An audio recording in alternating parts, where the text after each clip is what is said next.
Hey guys, tonight we're stepping into a world that is enchanting as it is mysterious. A place where the sands of time have buried secrets and the past feels strangely alive. Imagine this, you're lying there eyes closed when suddenly you're not in your bed anymore. Instead, you're sprawled out on a woven mat, the air thick with the scent of incense and the distant murmur of a bustling city. You open your eyes and surprise you've just woken up in medieval Egypt. Yeah, that's right. You're smack in the middle of a time when pharaohs are long gone, but the pyramids still loom large, and the Nile is the lifeblood of everything around you. Now, before you start panicking about how you're going to survive without Wi Fi or indoor plumbing, let's just take a breath and soak it all in. Because, honestly, you probably won't survive this. But hey, that's what makes it an adventure, right? So before you get comfortable, take a moment to like the video and subscribe, but only if you genuinely enjoy what I do here. And while you're at it, drop a comment with your location and local time. It's always cool to see where everyone's tuning in from. Now dim the lights, maybe turn on a fan for that soft background hum. And let's ease into tonight's journey together. You blink a few times trying to make sense of your surroundings. The room is small with walls made of sun-baked mud bricks, and the ceiling is low, just high enough for you to stand without bumping your head. A faint light filters through a narrow window, casting long shadows across the floor. You sit up, feeling the rough texture of the mat beneath you, and notice a simple clay lamp flickering in the corner, its flame dancing lazily. The air is warm, almost stifling, but there's a breeze faint, and carrying with it the scent of something sweet, like honey mixed with spices. You take a deep breath, and that's when you hear it, the distant call of a muezzin, his voice rising and falling in a melodic chant that seems to echo through the very walls. You're in Cairo, or as it was known back then, Al-Kahira, the victorious city. It's the heart of medieval Egypt, a place where history doesn't just sit in dusty books, it's alive, pulsing through the streets, the markets, and the people. But let's not get ahead of ourselves. First things first, you need to figure out where exactly you are, and more importantly, how you're going to blend in. Because let's face it, showing up in your pajamas or worse, your favorite band tee isn't going to cut it here. You glance around the room again, looking for clues. There's a wooden chest in one corner, a few earthenware pots stacked neatly beside it, and a woven basket filled with what looks like dates and figs. On a low table, there's a bowl of water and a rough piece of cloth, probably for washing up. You splash some water on your face, feeling the coolness against your skin, and it hits you. This is real. You're not dreaming. Somehow, someway, you've been transported back in time, and now you're going to have to navigate this world without a map, a phone, or even a basic understanding of the language. But don't worry, you're not completely alone. See, medieval Egypt is a melting pot of cultures, languages, and people. Arabic is the main language, but you'll hear snippets of Coptic Greek and even Persian as you move through the city. And lucky for you, the people here are used to travelers and traders from all over the known world. So as long as you don't draw too much attention to yourself, you might just be able to pass as a curious foreigner. You decide to step outside and see what this world has to offer. As you push open the heavy wooden door, the full force of the city hits you. The sun is high in the sky, casting a golden glow over everything, and the streets are alive with activity. People are everywhere, merchants, hawking their wares, children darting between carts and donkeys, laden with goods, plodding along the dusty paths. The buildings are a mix of mud brick houses and grander structures with intricately carved wooden balconies. And in the distance, you can see the minarets of mosques piercing the sky, their domes gleaming in the sunlight. You take a tentative step forward, trying to absorb it all. The smells are overwhelming. The sharp tang of spices, the earthy scent of animals, and the faint sweet aroma of incense wafting from nearby homes. Your stomach growls, reminding you that you haven't eaten since whenever you last had a meal in the 21st century. But food can wait. Right now, you're too busy trying to wrap your head around the fact that you're actually here in a time when the world was a very different place. Let's talk about that for a second. Medieval Egypt, specifically during the Fatimid and Mamluk periods, was a hub of culture, trade, and learning. The Nile River, which you'll get to know intimately, was the lifeline of the entire region. It provided water for drinking and irrigation, a means of transportation, and even a source of food through fishing. Without the Nile, Egypt would have been nothing more than a barren desert. But with it, the land flourished, supporting a civilization that was the envy of the world. Speaking of quirky facts, did you know that ancient Egyptians used to make sunscreen out of crocodile dung? Okay, maybe not in the medieval period, but it's a fun tidbit to keep in mind as you wander through the scorching streets. Thankfully, by the time you've arrived, they've moved on to more conventional methods, like wearing light, loose clothing and staying in the shade during the hottest parts of the day. Still, you might want to keep an eye out for any suspicious-looking ointments being sold in the market. Now, as you stand there, taking it all in, you can't help but wonder how this world came to be. Historians still argue whether the pyramids were built by slaves or by paid laborers. But one thing's for sure, the ingenuity and skill of the people who lived here were unparalleled. And while the pyramids are ancient history, by the time you've arrived, their presence still looms large, a constant reminder of Egypt's glorious past. But enough about that. You've got a city to explore, and the day is wasting. You start walking, letting your feet carry you through the winding streets. The city is a maze with narrow alleys branching off in every direction, and it's easy to get lost. But that's part of the fun, isn't it? Every corner you turn reveals something new: a hidden courtyard, a bustling workshop, or a group of scholars deep in debate. As you walk, you notice the diversity of the people around you. There are Arabs, Berbers, Nubians, and even Europeans, merchants from Venice and Genoa, perhaps come to trade for spices and silks. Everyone seems to have a purpose, a place to be, and you're just trying to keep up. You pass by a group of men sitting outside a coffee house, sipping from small cups and playing a game that looks suspiciously like backgammon. They glance at you curiously, but don't pay you much mind. You're just another face in the crowd. And that's when it hits you. You're not just a visitor here. For the time being, this is your world, and you're going to have to make the most of it. So with a deep breath, you plunge deeper into the heart of the city, ready to see what adventures await. You've barely had time to shake the sand out of your sandals, or let's be real, your imaginary medieval flip-flops, when the streets of Cairo pull you in like a moth to a flickering lamp. The city's alive, buzzing with a rhythm that's both chaotic and strangely comforting.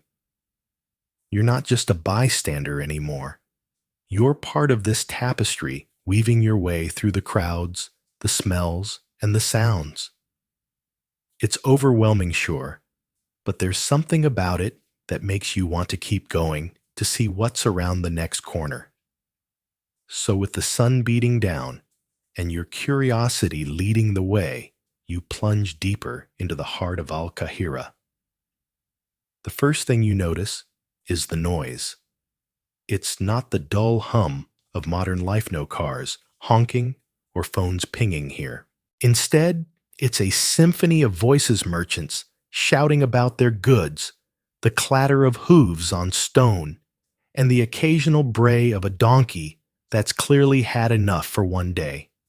You pass a stall where a man is selling flatbreads, flipping them on a sizzling griddle with a practiced flick of his wrist.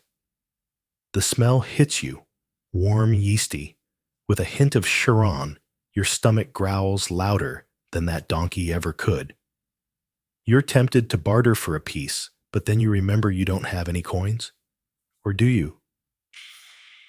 You pat your imaginary pockets, hoping for a miracle. But nope, just lint and a growing sense of hunger. As you keep walking, the streets narrow, twisting into a labyrinth of alleys that seem to defy any sense of direction. The buildings lean in close, their shadows offering a brief respite from the heat.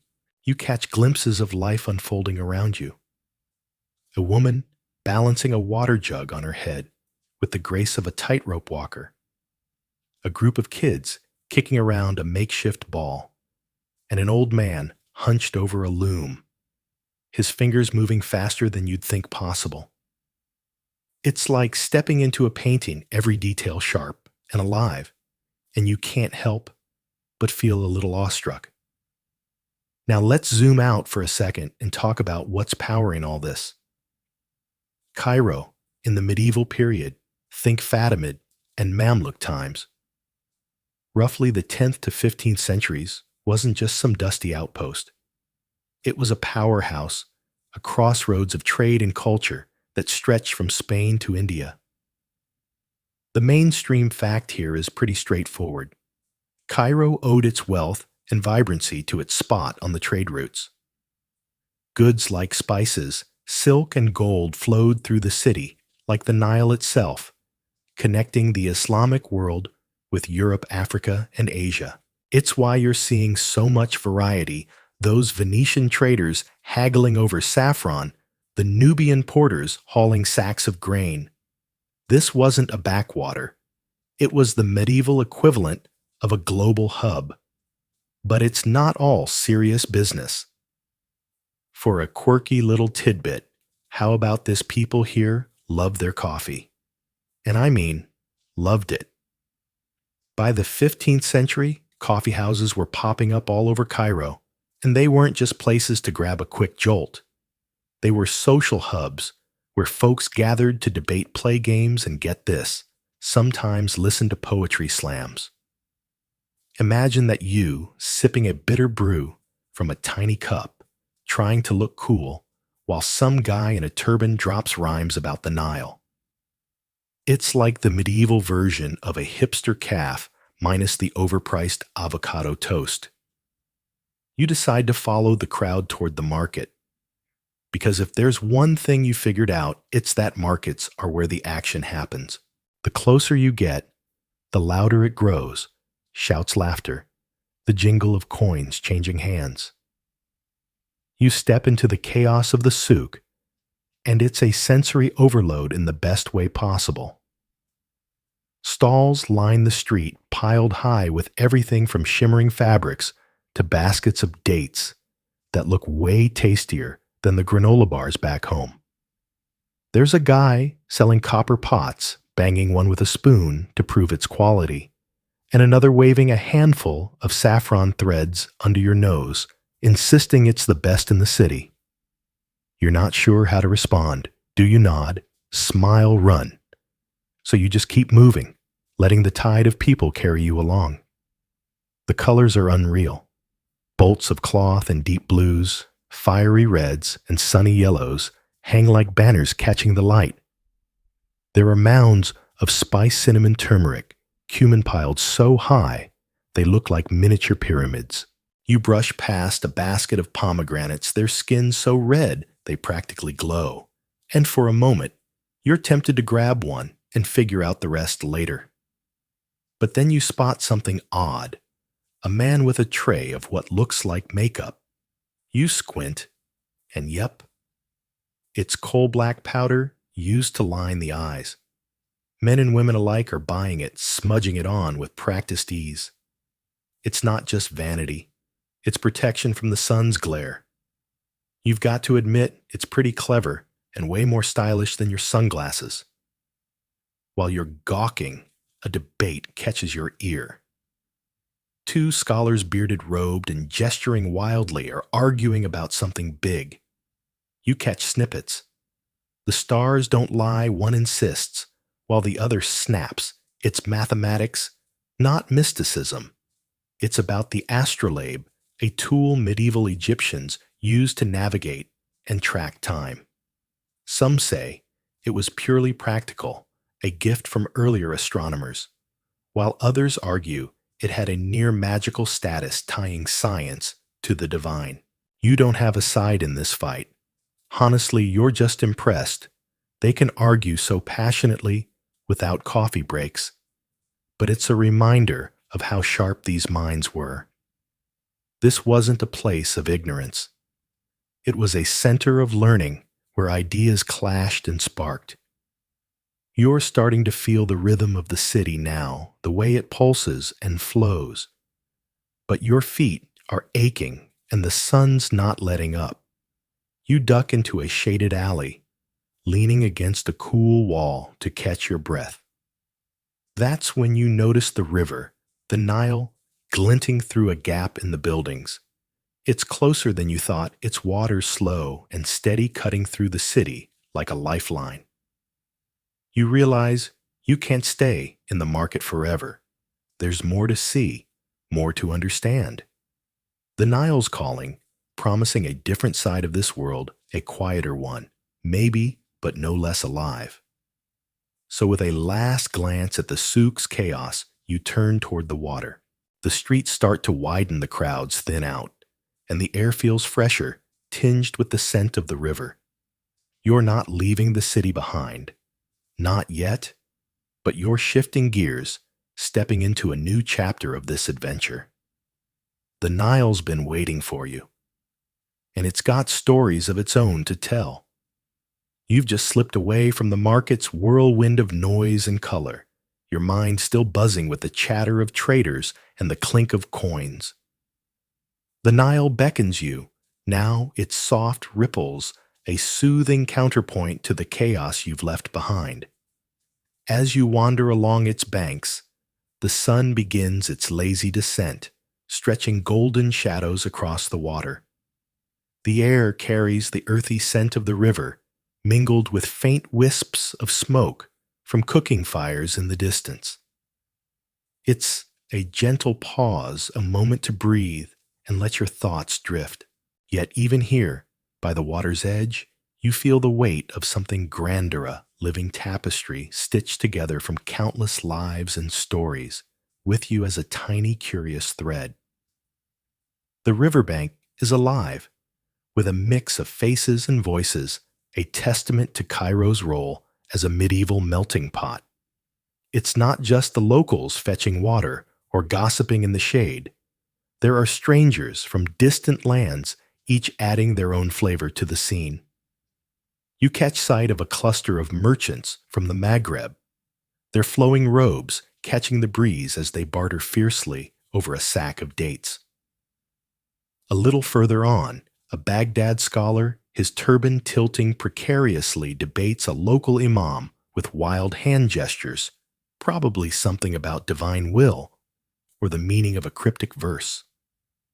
Then there's the Venetian trader, standing out like a sore thumb, with his pale complexion, sizing up a bolt of Egyptian cotton as if it's a treasure map. It's a bustling crossroads of humanity, like a medieval version of an international airport, but with better snacks and no security lines. Here's the historical anchor. For you, medieval Cairo was a thriving hub of diversity, where Muslims, Christians, and Jews rubbed shoulders daily. Under the Fatimid caliphs, who held sway from the 10th to the 12th centuries, the city flourished as a place of relative tolerance. Non-Muslims could worship freely and even climb the ranks of power a rarity in many parts of the medieval world. Sure, it was all sunshine and harmony, tensions flared, and old grudges simmered. But Cairo's streets buzzed with a unique energy, blending cultures into a rich, chaotic stew. Now for something a bit lighter, let's talk cats. Yes, cats. Those furry overlords didn't fade into obscurity after the pharaohs packed it in. In medieval Cairo, they were still the unsung heroes of the household, guarding granaries from pesky rodents and basking in a quiet reverence. You might spot one sprawled across a doorstep, looking smug as it laps up a saucer of milk, or a posse of them stalking the alleys like tiny whiskered vigilantes. It's said they were so cherished that harming one could land you in hot water with the neighbors. Imagine a city where cats are the real VIP. Honestly, it's a wonder they didn't demand thrones. Your stroll brings you to a modest square where a storyteller has drawn a small crowd. He's an older man, his voice gravelly but magnetic, spinning a yarn about a cunning merchant and a lovesick prince. The listeners are hooked their eyes wide as he paints the tale with dramatic pauses and sly grins. You settle against a wall, letting the words pull you in. It's storytelling as it was meant to be, raw, communal, and free of sponsor plugs. This was how history and humor traveled back then, one captivated audience at a time. The square is more than a stage, though. It's a slice of daily life. A barber's sharpening his blade nearby, ready to tame wild beards or offer a quick shave. A scribe scribbles away at a table, his ink-stained fingers racing to finish a letter or a poem for some well-heeled client. And the food, oh, the food. A vendor's hawking roasted chickpeas, their warm, nutty scent, tugging at your stomach. You're half tempted to barter for a handful, though you're still fuzzy on how your imaginary medieval wallet works. Maybe a winning smile will do the trick. As you mull over your chickpea strategy, you catch snippets of a scholarly squabble nearby. Two robed figures are locked in a passionate back and forth, one claiming the earth sits smugly at the universe's center, the other hinting that the stars might have more to say about it. It's a debate as old as time, fueled by equal parts faith and wonder, and it's nowhere near a resolution. You linger, soaking it in. This is a world where ideas clash like swords, where the quest for truth is both a sacred duty and a lively sparring match. Your feet carry you onward, drawn by the silhouette of a mosque rising against the skyline. Its minaret jabs at the heavens, and as you near the muezzin's call to prayer, spills out a melody that stops you in your tracks. It's soulful and stirring, wrapping the city in a blanket of devotion. You pause, letting it sink in, feeling the day's restlessness melt away. Stepping inside, you're hit by the cool air and the dazzle of tiled walls, their patterns swirling like a kaleidoscope. Students murmur verses in one corner, while scholars huddle over a text in another, their excitement palpable. This isn't just a place of prayer, it's a heartbeat of learning pulsing with the intellectual fervor of a golden age. The sun's nearly gone as you step back outside the sky, now a canvas of orange and purple. The city's winding down its rhythm, softening as lamps flicker to life. You find yourself back by the Nile, its surface mirroring the sunset's glow. It's a quiet moment to take it all in. The merchants, the cats, the stories, the debates. This isn't just a history lesson. It's a world you've stepped into, one that hums with life and possibility. But the river's whispering to you now, its current tugging at your curiosity. There's more to see, more to uncover, and the Nile's ready to guide you. With the day's last light at your back, you turn toward the water, eager to follow its path and discover what lies ahead.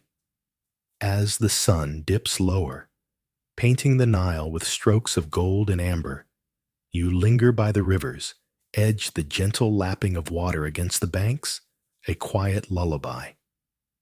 The day has been a tapestry of wonders, waking to the dawn, chorus of medieval Egypt, wandering Cairo's labyrinthine streets, and marveling at the city's rich mosaic of cultures. Your legs are tired, your mind abuzz with the sights and sounds of this ancient world, yet a restless curiosity tugs at you. From somewhere beyond the river, a faint clamor rises, shouts laughter, the clatter of commerce. It's the call of the bazaar, Cairo's beating heart, pulling you back into the city's embrace.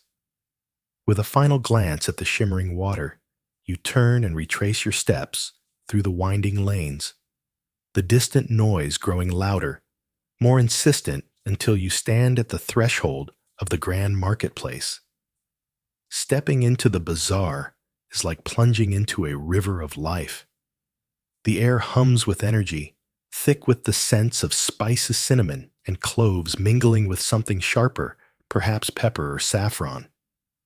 Voices overlap in a chaotic chorus. Silks from Damascus, one vendor bellows, while another counters with dates to sweeten your dreams. The colors assault your senses, vivid reds and blues of fabrics, the earthy yellows and greens of heaped spices.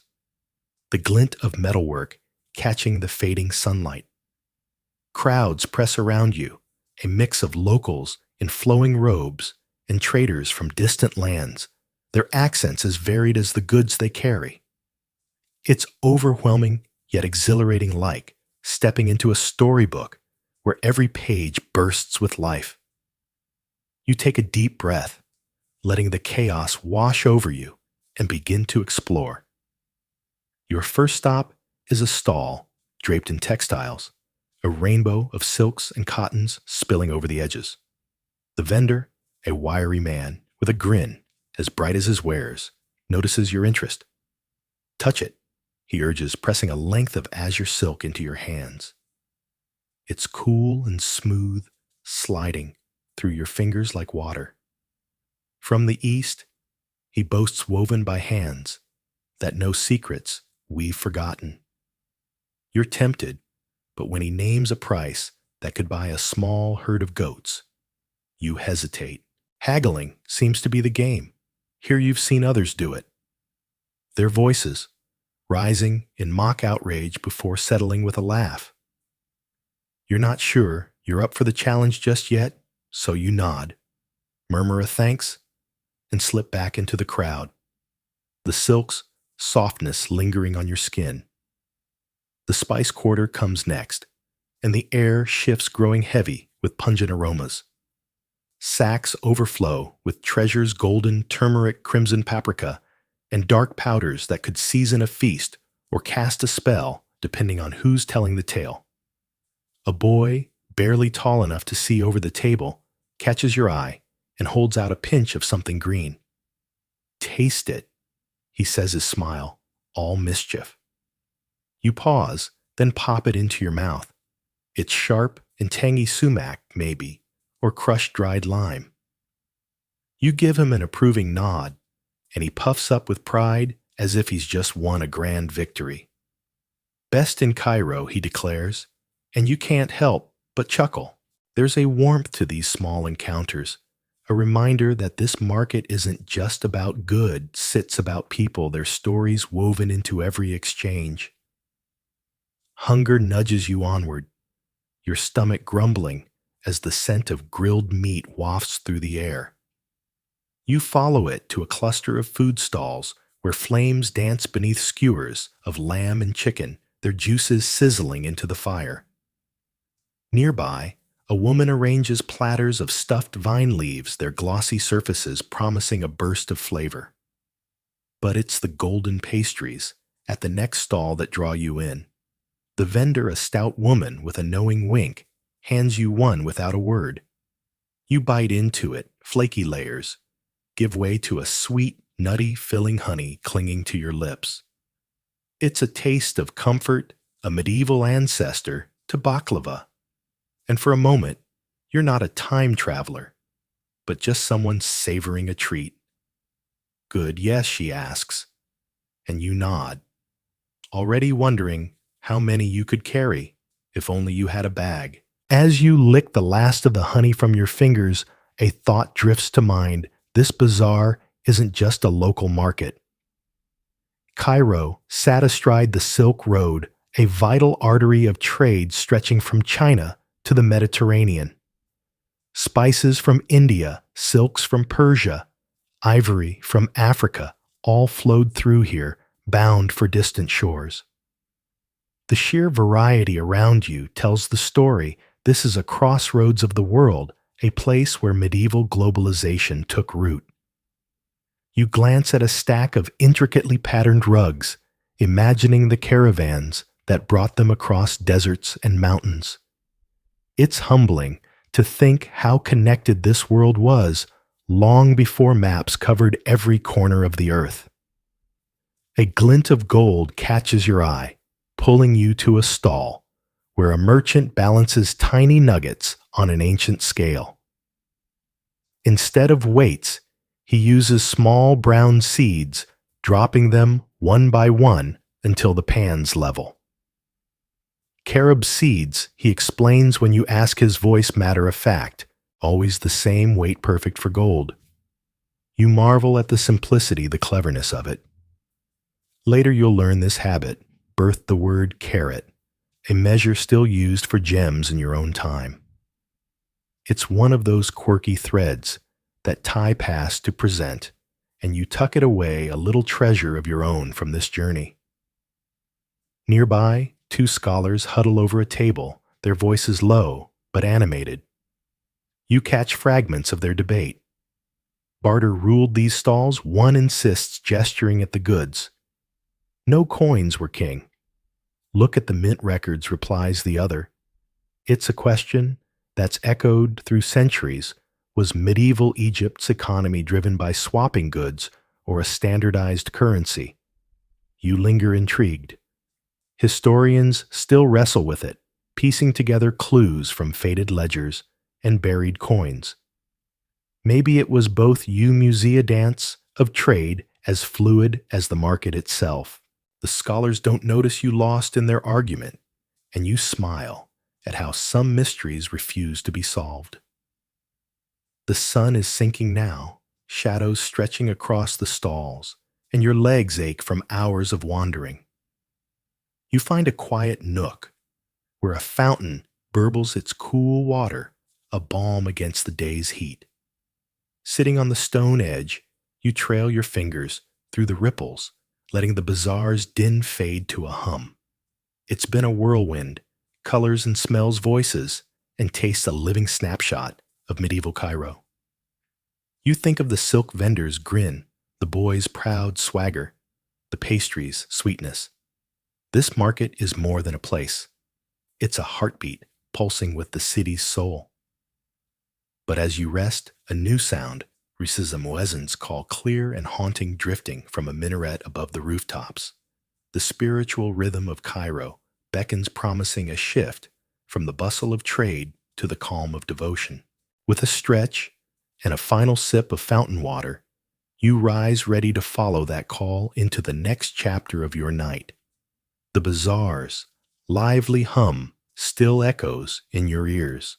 Those shouts of merchants, the sweet memory of that honeyed pastry clinging to your fingertips as you step away from the fountain's cool embrace. The sun has dipped below the horizon, leaving Cairo draped in a twilight glow. The sky a soft bruise of purples and blues. You're tired, sure, your imaginary sandals scuffed from all that wandering. But the muezzin's call, soaring from a nearby minaret, pulls you like a gentle tide. It's not just a sound. It's a feeling, a reminder that this city breathes faith as deeply as it trades spices. You follow the call, weaving through quieter streets, where lamps flicker to life, their warm light dancing on mud brick walls. The air shifts, carrying a hint of incense, and you know you're stepping into the heart of Cairo's spiritual world. The mosque comes into view, its silhouette, both grand and inviting the dome, rising like a moon against the dusk. You pause at the gate, slipping off your sandals. Real. Or not, it's only polite, and step inside. The courtyard is a world apart from the bazaars, chaos open airy with a fountain at its center, where water trickles in a soothing rhythm. You're not alone here. Men and women move with purpose, some washing at the fountain for ritual ablution, others finding a quiet corner to pray. Their movements are calm, practiced a choreography of devotion that feels timeless. You linger by a pillar, the stone cool under your palm, and let the space sink in. The tiles beneath your feet shimmer with geometric patterns, blues and golds, weaving stories you can't quite read, but feel in your bones. The call to prayer fades, replaced by a hush, broken only by soft murmurs and the rustle of robes. You watch a group settle into rows, their shoulders brushing as they face the mihrab, the niche pointing toward Mecca. It's a moment of unity, a city pausing to breathe as one. You don't join in, you're a visitor, after all, just soaking it up, but the serenity wraps around you like a blanket. For a second, you wonder if you've stumbled into a dream, but the faint ache in your legs reminds you this is your adventure, and it's very much alive. Here's the historical anchor mosques in medieval Cairo weren't just places of worship. They were the city's beating heart. Under the Fatimids and later the Mamluks' grand mosques like Al-Azhar, founded in 970 CE, doubled as universities' libraries and community hubs. Scholars flocked here to debate theology law, even astronomy, making Cairo a beacon of Islamic learning. You glance at a corner where a teacher, his beard streaked with gray, lectures, a circle of students, their faces lit with focus. It's not hard to see why this place drew minds from across the medieval world faith and knowledge intertwined, fueling a golden age. Now for a quirky twist, ever hear about the talking pigeons of Cairo's mosques? Okay, not really talking, but carrier pigeons were a big deal. Mosques often had lofts where these feathered messengers were kept trained to carry notes across the city or even to Damascus. Imagine a pigeon flapping off with a tiny scroll delivering news faster than any camel. You spot a few strutting near the courtyard's edge, cooing like they own the place. One gives you a side eye, and you can't help but laugh, guess some things like sassy birds never change. You drift deeper into the mosque, drawn to a hallway where lamplight spills across intricate calligraphy carved into the walls. The Arabic script dances elegant and flowing, praising the divine in curves and flourishes. You don't read it, but its beauty speaks anyway, like music you feel rather than hear. Nearby, two scholars are at it, their voices low but intense. The prophet's words guide us, one insists, clutching a book. But interpretation evolves, the other retorts, gesturing at a star chart. They're debating whether religious texts should be read literally or through the lens of new sciences like algebra, a hot topic in this era. Historians still argue over how much these debates shaped Islamic lauded tradition, hold firm, or did innovation creep in? You eavesdrop for a moment, then slip away, leaving them to their intellectual cage match. The mosque isn't the only game in town, though. Cairo's faith is a mosaic just like its people. You step outside and wander toward a Coptic church, its wooden doors carved with crosses and vines. Inside candles flicker, casting a warm glow on icons of saints who seem to watch you with kind eyes. A priest chants in a language you don't know Coptic, maybe his voice rising and falling like a lullaby. The congregation is small, but fervent.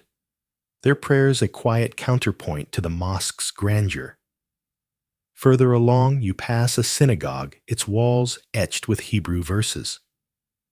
A merchant, his cap askew, hurries inside, late for a service. It's a reminder of Cairo's layered soul Muslim, Christian, Jewish, all coexisting their rituals, weaving a complex harmony. Back on the streets, you notice faith in smaller ways. A man pauses to give alms to a beggar, his hand gentle as he presses a coin into a weathered palm. A woman adjusts her headscarf, muttering a prayer under her breath as she hurries home. Even the kids chasing each other through an alley shout blessings when they trip and laugh it off. It's not preachy or heavy. It's just there woven into the everyday, like thread in a tapestry. You're starting to get this isn't just about buildings or books. It's about a city that lives its beliefs from the grandest minaret to the smallest act of kindness. Your stomach rumbles, a rude reminder you haven't eaten since that bizarre pastry. You're tempted to hunt down more of those honeyed treats, but a new scent catches your nose, something richer, earthier. It's coming from the river, where cooking fires glow along the banks.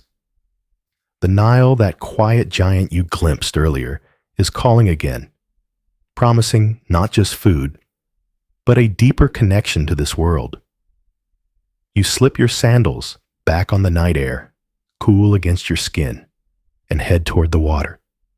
The city's spiritual hum lingers in your chest, a warmth that carries you forward, ready to see what the river holds. The mosque's tranquil hum still lingers in your heart, the flicker of candlelight from the church, and the synagogue's quiet reverence trailing behind you like a soft echo. Cairo's spiritual pulse has left you calm, grounded, but your stomach's grumbling is getting harder to ignore. Those bizarre pastries are a distant memory now. The night air wraps around you, cool and fragrant, with the promise of something hearty wafting from the Nile's banks. You've been drawn to the river, before its glint catching your eye through the city's chaos, but now it calls you with a new urgency. You follow the scent, your feet padding softly on the packed earth path, as the city's lanterns fade behind you. The Nile stretches out vast and shimmering under a sky pricked with stars, and you feel it. This isn't just a river, it's the lifeline of Egypt, and you're about to see why. You reach the bank, where the water moves slow and steady, reflecting the moon like a silver mirror. Small fires dot the shoreline, their glow illuminating clusters of people families, fishermen, traders, all drawn to the river's edge. A woman kneels nearby, filling a clay jug with water, so clear it sparkles even in the dark. A little further, a man hauls a net, his muscles straining as fish flash like coins in the moonlight. The scene is alive but peaceful, a stark contrast to the bazaar's frenzy. You settle on a smooth rock, the stones still warm from the day's heat, and let the river's gentle rhythm wash over you. It's almost too perfect, like you've stumbled into a painting, and you half expect a director to yell "cut" and ruin the vibe. The Nile's magic isn't just in its beauty, it's in what it does. Here's the historical core for millennia. The Nile was Egypt's lifeblood, its annual floods depositing rich silt that turned the desert into farmland. In medieval times, under the Fatimids and Mamluks, this cycle sustained a population boom, feeding cities like Cairo, and fueling trade across the Islamic world. You see it in action now, fields stretching beyond the banks, green even in the moonlight, heavy with wheat and barley. Boats glide past, laden with grain or papyrus reeds, their sails catching the breeze. This river, didn't just keep Egypt alive. It made it a powerhouse, a breadbasket for empires. You're not just sitting by water, you're witnessing the engine of a civilization. But let's lighten things up with a quirky gem. Did you know medieval Egyptians used the Nile for snail farming? Not the escargot kind of deal, mind you, but for medicine. Certain river snails were crushed into paste for healing wounds or soothing burns, a remedy passed down from pharaonic times. You spot a boy nearby, poking at the shallows with a stick, maybe hunting for those slimy miracle workers. He looks up, grins, and holds up a tiny shell like it's a trophy. You give him a thumbs up, chuckling at the thought of a snail-based first aid kit. Modern medicine's got nothing on that kind of ingenuity, or at least that's what you tell yourself as you dodge a particularly squelchy patch of mud. The river's edge isn't all work and snails, though. You notice a group of kids splashing in the shallows, their laughter carrying over the water. A mother calls them back, her voice sharp but warm. And they scamper to a fire where flatbreads are baking on hot stones. The smell hits you, earthy, smoky, with a hint of sesame, and your stomach growls loud enough to startle a passing heron. You're tempted to charm your way into a bite. But then you spot something else, a small boat bobbing nearby its owner, offering rides for a coin or a trade. You pat your imaginary pockets, still no luck there, but the idea of drifting on the Nile is tempting. Maybe you'll barter with a story or a smile. You're getting the hang of this time travel thing. As you watch the boatman pull his craft along, you overhear a heated exchange by the fire. Two men, their robes dusted with river silt, are debating the Nile's floods.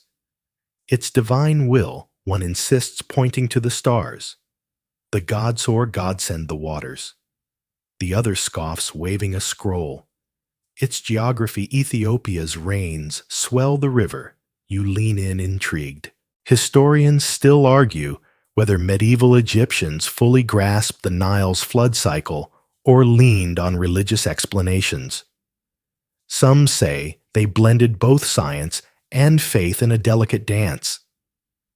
You don't pick a side. You're just impressed they're debating it, all their voices rising over the crackle of the fire. It's a reminder that this world was as curious as it was devout. The Nile's influence stretches beyond the fields and boats.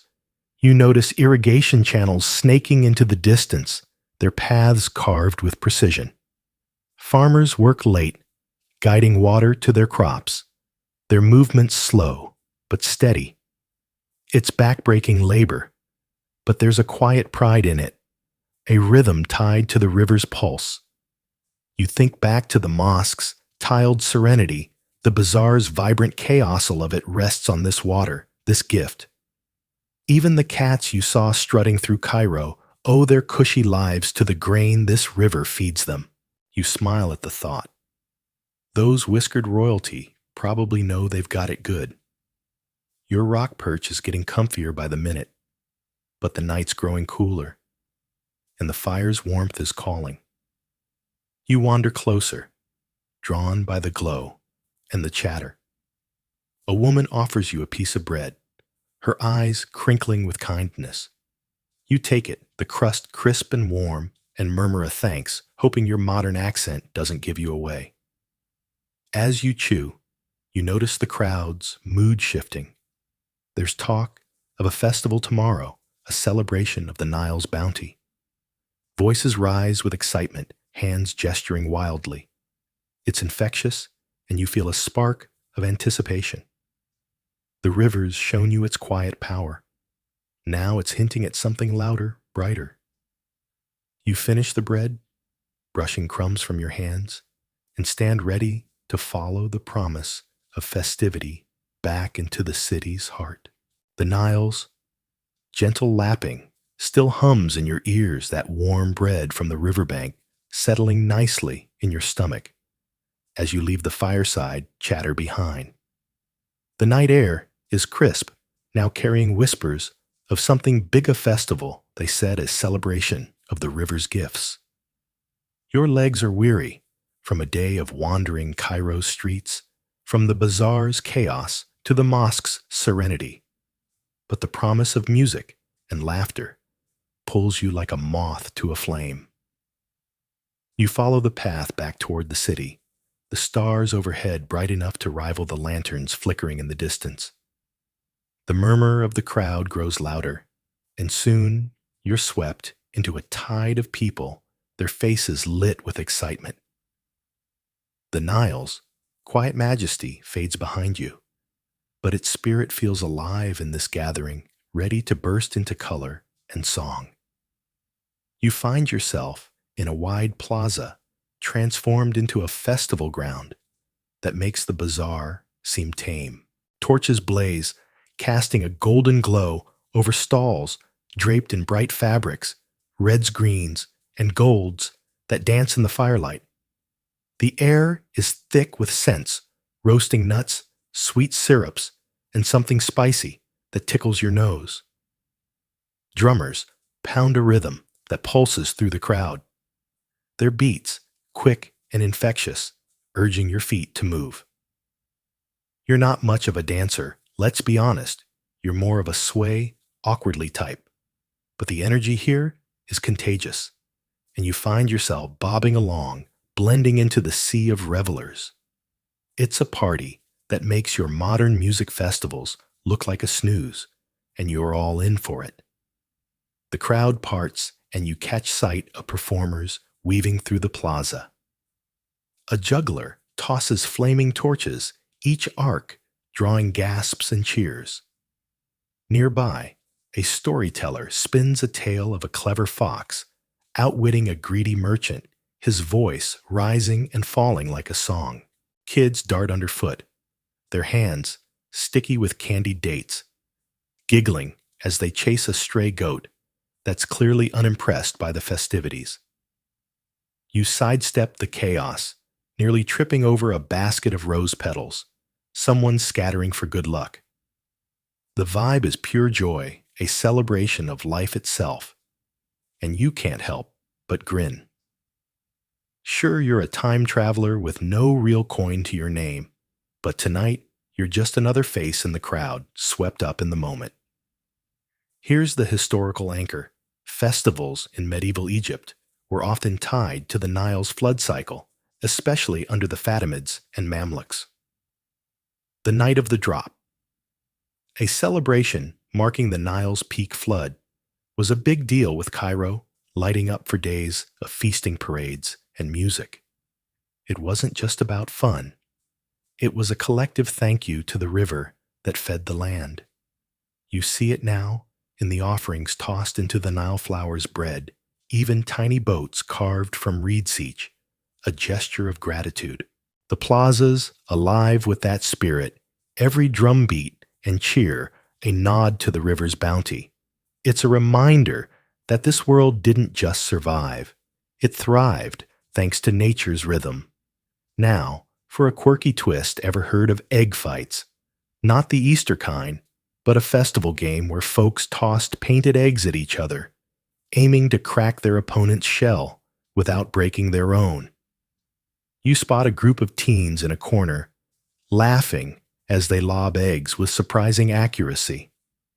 One sails past your ear, and you duck chuckling at the thought of medieval dodgeball with breakfast ammo. The winner, a girl with a triumphant smirk, holds up her uncracked egg like a trophy. It's silly, sure, but it's these odd traditions that make this world feel so human, so alive. You're half tempted to join in, but your egg-tossing skills are probably as rusty as your haggling. As you weave through the stalls, a plate of fried dough drizzled with syrup catches your eye. The vendor, a woman with a quick laugh, hands you a piece before you can protest. For the festival, she says, waving off your imaginary coin. You bite in the crunch, giving way to a burst of sweetness that's basically medieval funnel cake. It's perfection, and you savor it, licking syrup from your fingers while dodging a pair of dancers spinning past. The music shifts a lute, joining the drums, its melody soft but piercing. You close your eyes for a moment, letting it sink in, and when you open them, the plaza feels like a dream, vivid, warm, and impossibly real. But not everyone's here for the party. Near a torchlit corner, two men stand apart, their voices sharp over the music. The floods are a divine gift, one declares, gesturing at the Nile's distant shimmer. Know their predictable measure the river, and you'll see the other snaps tapping a clay tablet. They're debating whether the Nile's floods were a miracle or a science, a question that split medieval minds. Historians still argue whether Egypt's scholars leaned on faith or early hydrology to predict the floods. You linger intrigued by their passion, but the lute's melody pulls you back to the crowd. Some debates, it seems, are best left to the torchlight. The festival isn't just about the plaza. You follow a group toward the riverbank, where lanterns float on the Nile, their tiny flames bobbing like fireflies. It's a quieter ritual, a moment of reflection amid the revelry. An old man hands you a lantern, his eyes kind. Make a wish, he says, and you set it on the water, watching it drift. You're not sure what to wish for, maybe just to keep this adventure going. The sight of dozens of lanterns glowing against the dark river is mesmerizing, a soft counterpoint to the plaza's chaos. You think back to the mosques calm, the bazaars, bustle, and now this a city that knows how to balance devotion, trade, and pure, unfiltered joy. Your feet ache, the days, adventures catching up, but the festival's energy keeps you moving. You rejoin the crowd, snagging another piece of that syrupy dough because, well, why not?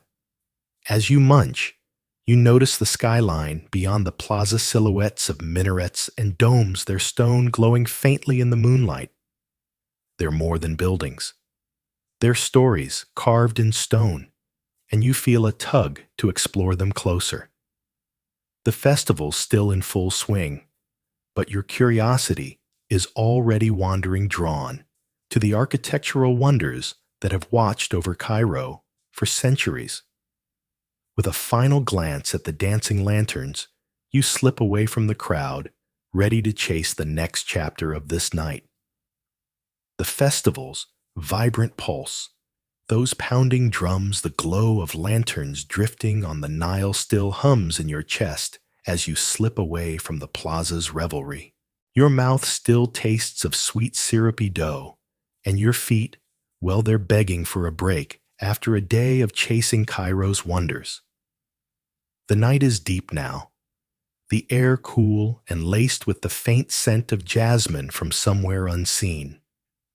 As you wander, the city's skyline catches your eye, minarets, piercing the stars, domes curved like the moon's own echo. Those stone giants you glimpsed from the festival are calling their silhouettes, promising stories older than the songs you just danced to. You leave the crowd's laughter behind, following a quiet street where the moonlight pools on cobblestones, leading you toward the architectural heart of medieval Egypt. Your first stop is a mosque, its entrance framed by an arch so intricate it looks like lace carved from stone. You step inside the cool air, a relief after the festival's heat, and your breath catches. The interior is a marble columns stretched toward a ceiling painted with stars, while tiles in blues and greens swirl in patterns that seem to shift as you blink. Lamps hang low, their light scattering like fireflies across the walls. It's not just beautiful, it's humbling, a testament to hands that built this centuries ago without a single power tool. You run your fingers along a column, the stone smooth and cool, and for a moment you're not just a visitor, but part of this place connected to its makers across time. You've seen mosques before on this journey, felt their spiritual pulse, but this one's different. It's a masterpiece of design. Here's the historical anchor Medieval Cairo was a showcase of Islamic architecture, especially under the Mamluks, who ruled from the 13th to 16th centuries. They built mosques, madrasas, and mausoleums that blended Persian Byzantine and local styles, creating structures like the Sultan Hassan Mosque, a 14th century giant that could swallow a modern stadium. These weren't just buildings, they were statements of power, faith, and artistry funded by trade wealth and designed to last. You're standing in one now, its scale and detail proof of a civilization that didn't mess around when it came to leaving a legacy. But let's sprinkle in something quirkier. These grand buildings often had secret rooms or hidden passages used for everything from storing treasures to sneaking in late-night scholars. You notice a narrow stair tucked behind a pillar, barely visible unless you squint. It's tempting to explore. Maybe it leads to a forgotten library or a stash of ancient scrolls. But you're not exactly Indiana Jones, and getting lost in a medieval mosque sounds like a bad plan. Still, you grin at the thought of architects slipping in these Easter eggs, a little mischief in their masterpiece. It's like they knew someone like you might come poking around curious and just a bit nosy. As you step back outside, these cities' other wonders beckon. You head toward the Citadel, a fortress perched on a hill, its walls looming like a stern parent watching over Cairo. The climb is steep, and you're puffing a bit time travel doesn't come with a free gym membership. But the view from the top is worth it. The city sprawls below, a sea of domes and minarets glinting in the moonlight. The Nile, a silver thread weaving through it all. You spot the pyramids in the distance, their ancient shapes, a quiet reminder that Egypt's been building big for millennia. They're older than the mosques, older than the festival's songs, yet they feel like kin, part of the same story of human ambition etched in stone. The pyramids pull you in, and soon you're standing at their base, the Great Pyramid of Giza, towering above like a mountain carved by giants. It's quieter here, the festival's noise a distant hum. You touch the weathered limestone, its surface rough under your palm, and try to wrap your head around it. Millions of blocks, each heavier than a car stacked with precision that still baffles engineers. You're not in medieval Cairo anymore. These are from an earlier age, but they were just as much a part of the medieval imagination looming over the city like silent guardians. You half expect a camel to photobomb your moment, but it's just you and the stones sharing a quiet reverence. Nearby, two figures argue softly, their voices carrying on the night breeze. The pyramids were granaries. One insists, pointing at the massive blocks. Nonsense, they're tombs, built for kings. The other snaps, waving a scroll. It's a debate that's echoed through centuries, with some medieval scholars claiming the pyramids stored grain, while others saw them as royal resting places. Historians still argue whether these theories were based on local lore or early archaeology. You listen amused, but the pyramids keep their secrets standing stoic as the men bicker. You're just happy to be here, soaking in their mystery without needing all the answers. Back in the city, you wander past a madrasa, its courtyard alive with students memorizing texts by lamplight. The building's facade is a puzzle of arches and carvings, each detail a love letter to geometry. You're struck by how these structures, mosques, citadels, pyramids, aren't just pretty. They're practical, built to cool the desert heat house the faithful, or defend the city. It's engineering with soul, and you're a little jealous of their multitasking skills. Your modern apartment could learn a thing or two from these walls. Your legs are screaming now, and the night's grown chilly. You find a low wall near the madrasa and sit letting the day's wonders settle. The festival's joy the Nile's quiet power, the mosque's serenity, they all led you here to stones that tell stories of faith power and ingenuity. You think of that hidden stair, the pyramids, ancient weight, the citadel's watchful gaze. Cairo's architecture isn't just a backdrop. It's a character in this adventure shaping the lives you've glimpsed.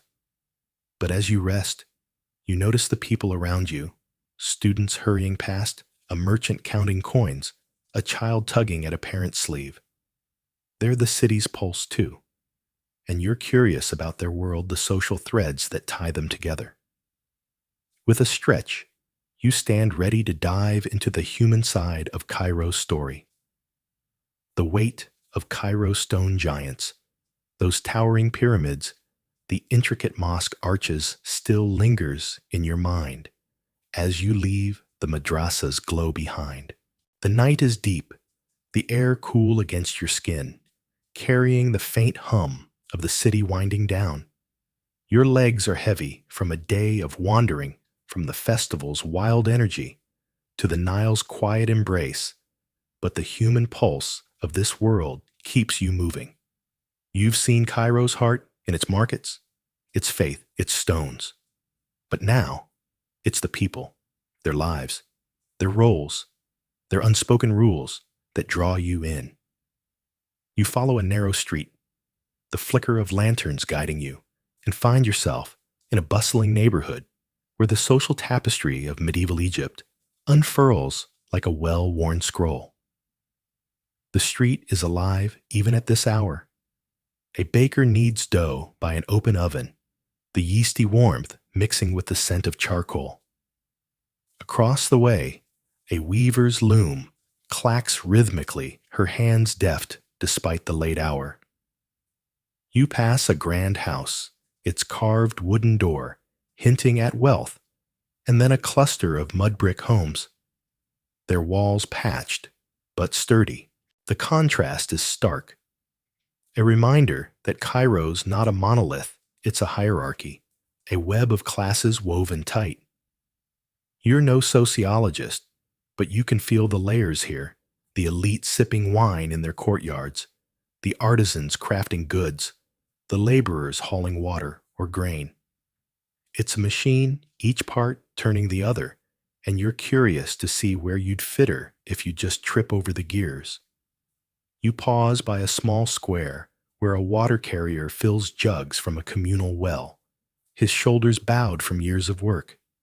He nods at a passing merchant whose fine robe brushes the dust, and you catch their brief exchange, polite but distant like planets, orbiting at different speeds.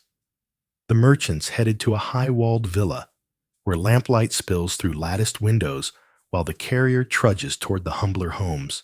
It's a snapshot of Cairo's social order, and you're starting to piece it together. The powerful sultans, viziers, wealthy traders sit at the top, their lives cushioned by the Nile's wealth.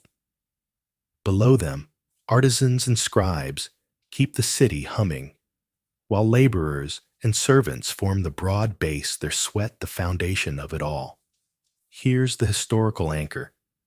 Medieval Cairo's social structure was shaped by the Mamluk system, where enslaved soldiers rose to become a ruling warrior elite. Starting in the 13th century, these Mamluk Soften of Turkic or Circassian origin were trained freed and then climbed to power, sometimes even becoming sultans. It's wild to think the city's fate rested on men who began as captives, their loyalty forged in barracks and battles. You spot a Mamluk now, his armor glinting as he rides past his horses, hooves loud on the stone. The crowd parts for him, their murmurs a mix of respect and wariness. He's not just a soldier, he's a symbol of a system that turned outsiders into kings, a peculiar ladder of power you won't find in your history apps. Now for a quirky twist. Did you know some Cairo neighborhoods had their own street bosses? Not quite mobsters, but local toughs who settled disputes, protected their turf, and sometimes shook down vendors for a cut. You overhear a gruff voice from an alley, a man sorting out a squabble over a tipped cart. "Pay up or fix it," he growls, and the culprits scramble to obey. Hez no Mamluk, just a guy with a big stick and bigger reputation, but his word carries weight here. You chuckle, imagining him as a medieval HOA president, enforcing rules with a squint and a swagger. It's a reminder that power wasn't just in palaces, it was in the streets, too rough and ready. As you wander deeper, you notice how the social web extends to faith and family. A group of Coptic Christians passes their crosses, glinting, chatting about a church feast. Nearby, a Jewish scribe balances a ledger, his focus unbroken despite the noise. Muslims, Christians, Jews, they coexist, their lives overlapping in shared markets and wells, though tensions simmer beneath the surface. You see it in the way a Muslim trader eyes a Christian stall, or how a Jewish doctor's hurried step suggests he's used to dodging trouble. It's not all harmony, but it works held together by necessity and the city's relentless rhythm. Families, too, are glue grandparents, cousins, kids, all under one roof. Their bond's tighter than any contract. You're drawn to a lively scene at a carpenter's shop, where a master and his apprentice haggle with a customer over a table's price. The apprentice, barely a teen, mimics his master's gestures, clearly eager to prove himself. It's a glimpse of how skills and status pass down, locking people into roles but also giving them pride. You think of the water carrier, the weaver, the Mamluk, each tied to their place, yet each vital. You're tempted to ask the carpenter for a job, but your woodworking skills are more IKEA fail than medieval masterpiece, so you keep moving, grinning at your own uselessness in this world. Nearby, two men lean against a wall, their voices sharp. The Mamluks uplift the poor one, argues, gesturing at the rider's fading silhouette. They hoard power, leaving scraps the other snaps, clutching a worn cloak. They're debating whether the Mamluk system was a path to mobility or a rigged game that kept the masses down. Historians still wrestle with it. Did the Mamluks rise, inspire hope, or was it a fluke that changed nothing for most? You listen, intrigued, but the carpenter's hammer drowns them out, pulling you back to the street's hum. Some questions, it seems, are as old as the city itself.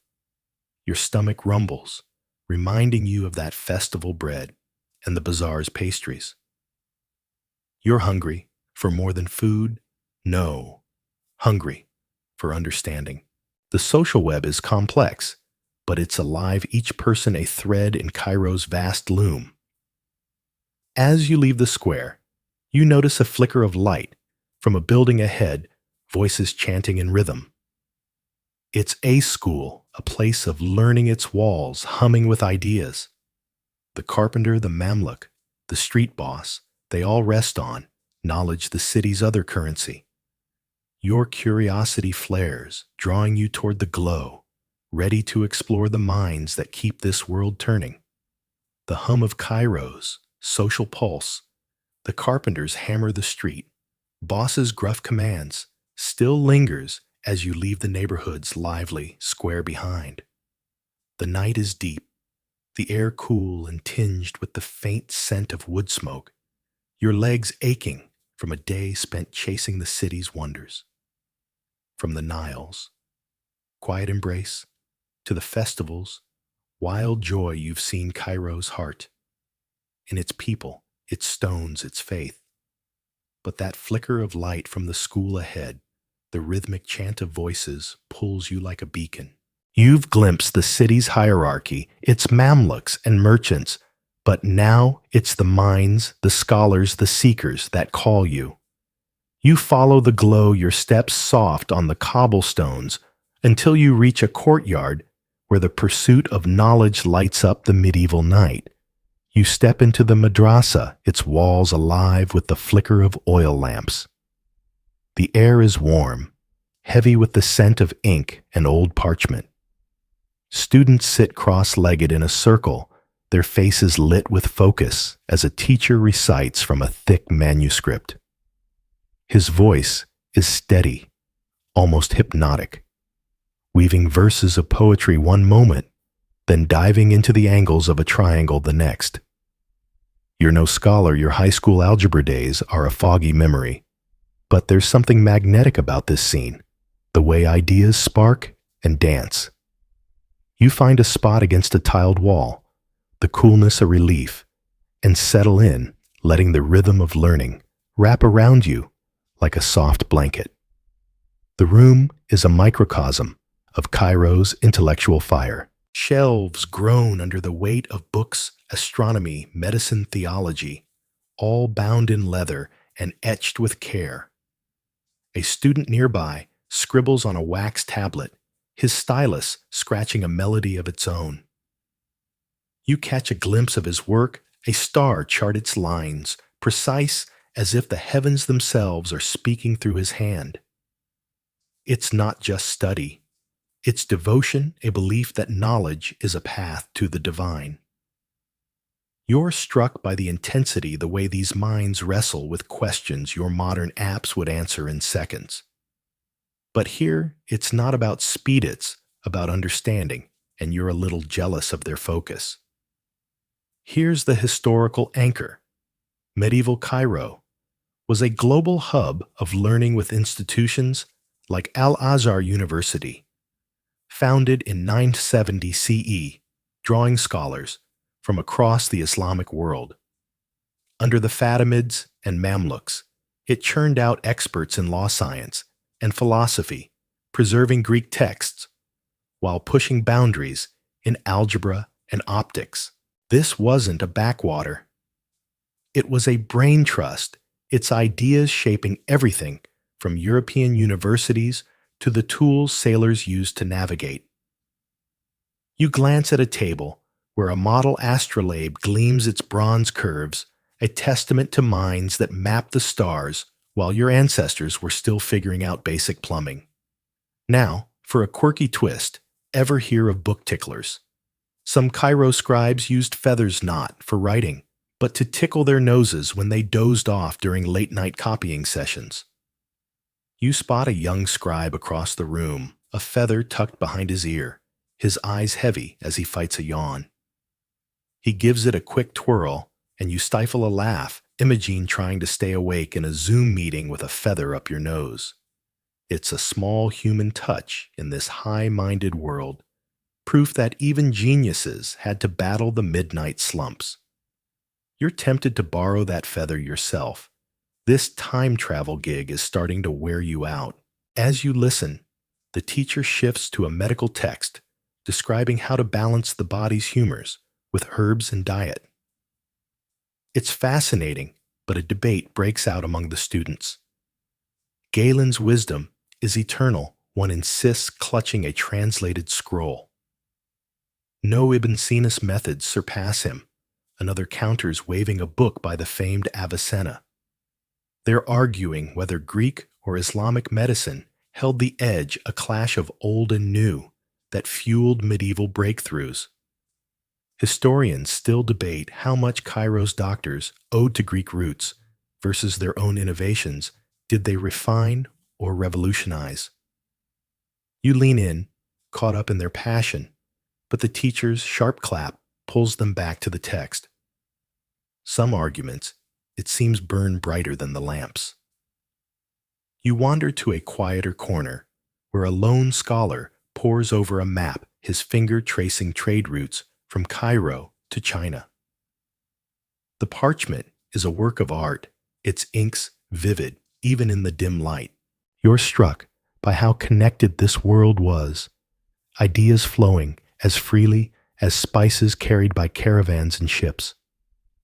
The scholar mutters to himself, calculating distances, and you wonder what he's planning: a journey, a treatise, or just a really epic daydream.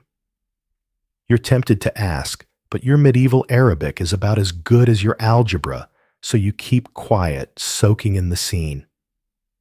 It's humbling to think this room's ideas helped shape the world you know, from math to medicine. Your stomach rumbles, a rude reminder of the festival's treats, and that long-gone bread by the Nile. The madrasa's intellectual feast is incredible, but you're craving something more edible. As you step outside, the night air hits you crisp and refreshing, and you catch a whiff of something savory grilled meat maybe, or fresh baked bread. It's coming from a nearby street where homes and stalls glow with late night activity. The scholars' debates echo in your mind, but your body's got other plans nudging you toward the flavors of Cairo. You follow the scent, your steps light despite the hour ready to taste the city's culinary soul. The madrasa's glow still flickers in your mind. Those star charts, the scribe's sneaky feather, the hum of ideas that could light up the night. But your stomach's got no patience for philosophy growling louder than a camel with a bad attitude. You've tasted Cairo's pulse through its markets, its faith, its stones, and its scholars. But now, it's the city's flavors, calling you carried on a breeze that smells of grilled meat and fresh bread. The night is late, the air cool and sharp, and the streets are quieter now, save for the soft clatter of late-night vendors. You leave the scholars to their scrolls, following the savory promise through Cairo's winding lanes, your imaginary sandals scuffing the dust. The city's culinary heart awaits, and you're ready to dig in. You turn a corner and find yourself in a lively alley where food stalls glow under swaying lanterns. The scene is a feast for the senses skewers of lamb, sizzle over open flames, their fat popping like tiny fireworks. Mounds of golden rice shimmer with saffron, and baskets overflow with dates so plump they look ready to burst. The air is thick with aromascum and coriander, and something sweet, maybe rosewater or honey. Vendors call out their voices warm and teasing, offering taste to anyone who lingers too long. You're starving, and your modern diet of instant noodles feels like a sad joke compared to this spread. You half wish you could trade your time traveler status for a real coin, but for now, you let your eyes and nose do the feasting. Your first stop is a stall where a man flips flatbreads on a sizzling griddle, each one puffing up like a tiny pillow. He catches your gaze and with a grin tears off a piece and hands it over. Fresh as the Nile's breath, he says, and you take a bite. It's warm, chewy, with a hint of char that's pure comfort. You nod your thanks, chewing slowly to savor it, and he winks, already tossing another dough round onto the heat. The bread's simple but perfect, a reminder that Cairo's food isn't just about flash, it's about soul rooted in the land and the people who work it. You wander deeper, drawn to a woman ladling a steaming stew into clay bowls. It's foul mesdames, a fava bean dish that's basically Egypt's national hug in food form. She scoops some for you, the beans mashed with garlic lemon and a drizzle of olive oil that glistens in the lantern light. You take a spoonful, and it's earthy, tangy, and so satisfying you almost forget you're not really here. Good, eh? She asks, her eyes twinkling. You nod, mouth full, and she laughs, stirring the pot with a practiced hand. You're starting to get why food here feels like a love letter to the Nile. Every bite carries its bounty. Here's the historical anchor. Medieval Egyptian cuisine was a crossroads of flavors shaped by the Islamic world's trade networks. By the 13th century, Cairo's kitchens blended local staples like fava beans and wheat with imports like rice from Asia and spices from India, creating dishes that were both hearty and sophisticated. The wealthy dined on lamb, stuffed with nuts and herbs, while street vendors fed the masses with affordable fool and bread. You see it now in the stalls, a mix of simple and lavish, all tied to the trade routes that made Cairo a culinary hub. It's not just food, it's history on a plate, and you're loving every bite. Now, for a quirky tidbit, ever hear of pigeon pie? Not the sad street birds of today, but plump pigeons raised in rooftop coops, a delicacy for Cairo's elite. You spot a vendor selling roasted pigeons, their skins crispy and golden, stuffed with rice and spices.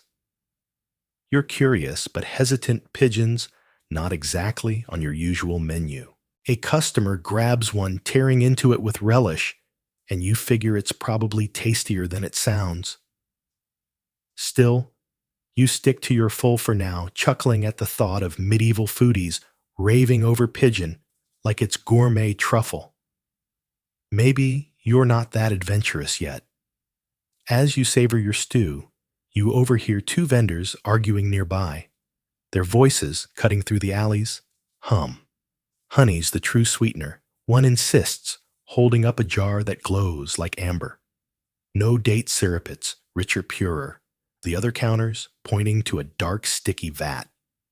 They're debating which sweetener ruled medieval kitchens, a question that's more than just taste. Historians still argue whether honey or date syrup dominated, reflecting trade patterns and local crops.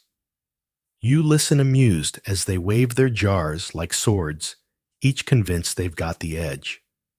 You're just happy to be eating, not picking sides in this sticky showdown.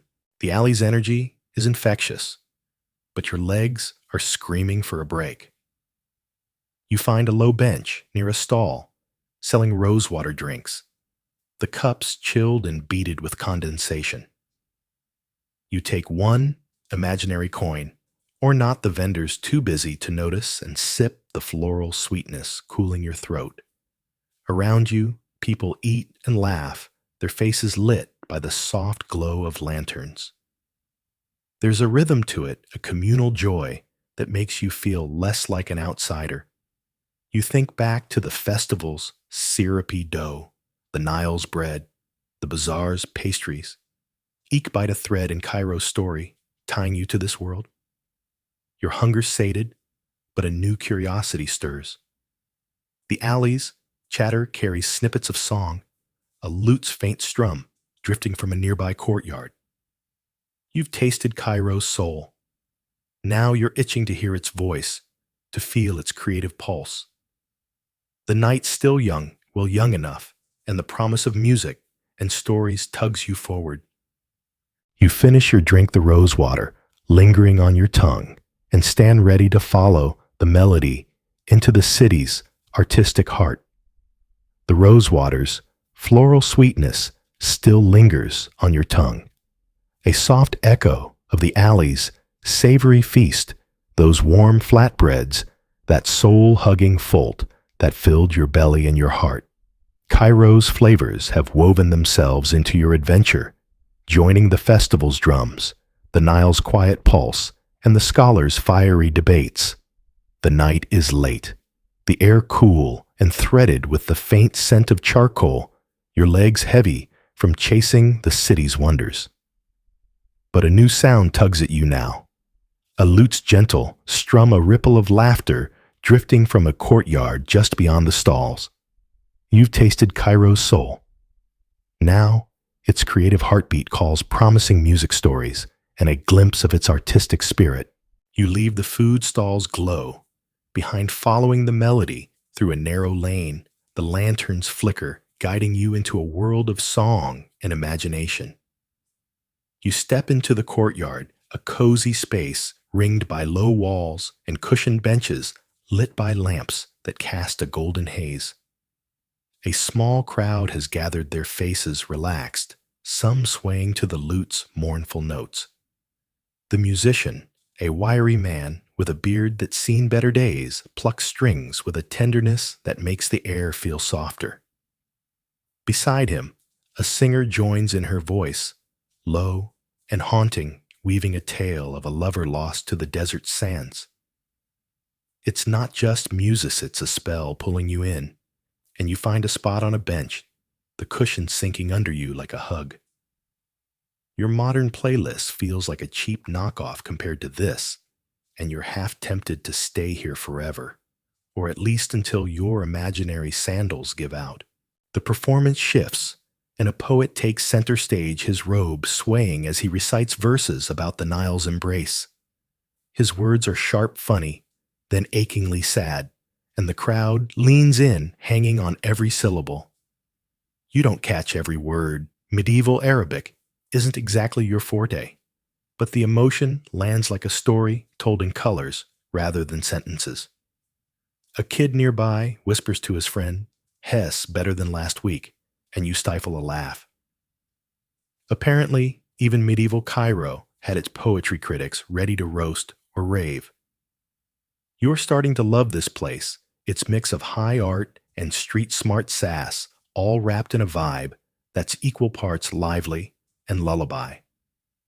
Here's the historical anchor.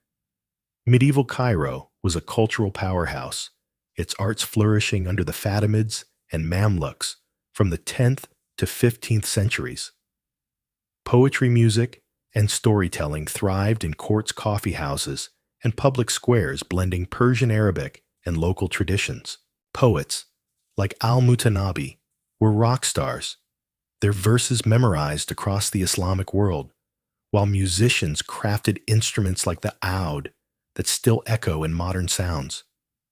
You see it now, in the lute's mournful chords, the poet's rhythmic flow, creative engine fueled by Cairo's wealth and diversity. This wasn't just entertainment. It was identity, a way to celebrate, mourn, and dream. Now for a quirky tidbit, ever hear of shadow plays? These were medieval Cairo's version of a movie night, using leather puppets to cast stories on a lit screen. You spot a small crowd at the courtyard's edge, gathered around a makeshift stage where a puppeteer brings a tiny warrior to life, his silhouette battling a dragon. The audience cheers, kids squealing as the dragon roars, thanks to the puppeteer's well-timed growl. It's low-tech, but mesmerizing, and you can't help but grin. Netflix has nothing on this guy's hustle. You're tempted to peek behind the screen, but you stay put, letting the Shadow Warrior's tale unfold. Who needs CGI when you've got leather and a lamp? As the poet wraps up, a dancer steps into the light, her movements fluid, her anklets jingling like tiny bells. She spins her skirt, flaring, and the crowd claps in rhythm, their energy lifting the night. It's not just a show, it's a conversation, the dancer responding to, the lute's notes, the audience's cheers. You think back to the festival's jugglers, the bazaar's chatter. This city loves its performers, and they love it back. You're no dancer. Your moves are more awkward uncle at a wedding than graceful, but you clap along, caught up in the moment. The night feels alive, every note and step a thread in Cairo's creative tapestry. Nearby, two men argue softly, their voices cutting through the music's hum. Poetry is divine, a gift from above. One insists, gesturing at the poet's empty spot. No, it's craft study and sweat. The other retorts, tapping a book of verses. They're debating whether poetry was a sacred spark or a skill honed through years of work, a question that stirred medieval courts. Historians still argue whether Cairo's poets were seen as prophets or professionals. Did their words channel the divine? Or were they just really good with rhymes? You listen, amused, but the dancer's twirl pulls you back. Some debates are best left to the lamplight, while you soak in the art itself. The courtyard's warmth is starting to make you drowsy, the music lulling your senses. You lean back, the benches, cushion cradling you, and let your eyes wander. The crowds, a mixed merchant's artisans, even a Mamluk soldier tapping his foot, his armor glinting. It's a reminder of Cairo's layers its social web you glimpsed earlier. But here art levels the field, if only for a night. You think of the women in the crowd, some clapping others, whispering their own stories. Their roles, mothers, traders, scholars feel like a thread you haven't fully pulled. The music fades, and a new curiosity stirs. You want to know more about them, the women who shape this world in ways you've only glimpsed. With a stretch, you stand the lute's final notes, lingering, and slip back into the night, ready to uncover their stories. The lute's final notes still hum in your ears, the dancers' jingling anklets, a soft echo as you leave the courtyard's golden glow behind. Cairo's creative pulse, its poets, its shadow. Place has painted the night with color, adding to the tapestry of markets, mosques, and meals you've woven through. The air is crisp now, the stars sharp above, and your legs are begging for a break after chasing this city's wonders from dawn to deep night. But the women in that crowd, their quiet strength and whispered stories, tug at your curiosity. You've seen them everywhere, balancing jugs, trading in the bazaar, clapping to the music, but their lives feel like a chapter you've only skimmed. You wander down a quiet street, the flicker of lamps guiding you, drawn to uncover the roles of women in this medieval world, their voices rising from the shadows. The street opens to a small market, less chaotic than the grand bazaar, but alive with late-night trade. Women move with purpose here, their headscarves catching the lamplight as they barter for bread or herbs. Her hands dusted with flower haggles fiercely with a vendor, her voice sharp but laced with humor. Your dates are older than the pyramids, she teases, and the vendor laughs, tossing in an extra handful. You grin, admiring her hustle. She's not just shopping. She's running the show, her wit as quick as any merchant's. Nearby, a younger woman sells woven baskets, her fingers deft as she braids reeds while chatting with a customer. It's a scene of quiet power, and you're starting to see how women hold this city together, thread by thread. You follow the flow of activity to a courtyard where a group of women gather, their voices low but animated. Some are spinning wool, their spindles twirling like tiny dancers, while others mend clothes needles flashing in the lamplight. A grandmother tells a story to a gaggle of kids, her words painting a hero who outsmarts a greedy caliph. The kids are rapt, and you lean against a wall soaking it in. It's not just domestic work, it's a hub of knowledge, tradition, and community passed from mother to daughter. You're no expert on medieval gender roles. Your history classes were more about battles than baskets, but you feel the weight of their contributions steady and unspoken. Here's the historical anchor. Women in medieval Cairo played diverse roles, from managing households to engaging in trade and scholarship, especially under the Fatimids and Mamluks, while elite women like royal wives or wealthy widows could own property and fund mosques. Many working-class women ran businesses, wove textiles, or served as midwives, shaping the city's economy and culture. Legal records show women suing for their rights or negotiating marriage contracts, proving they weren't just in the background. You see it now in the basket sellers, confidence, the storytellers, command women weren't just part of Cairo. They were its backbone, even if the history books sometimes forgot to mention it. Now for a quirky tidbit, ever hear of henna nights? Before weddings, women gathered to decorate the bride's hands and feet with intricate henna designs, turning the night into a party of songs, jokes, and advice, some of it probably spicier than you'd expect. You catch a glimpse of such a gathering down an alley where laughter spills from a house, the scent of henna and rosewater drifting out. A young woman's hands are a canvas of swirling patterns, her friends giggling as they add flourishes. You smile, imagining the teasing, maybe about the groom's cooking skills or lack thereof.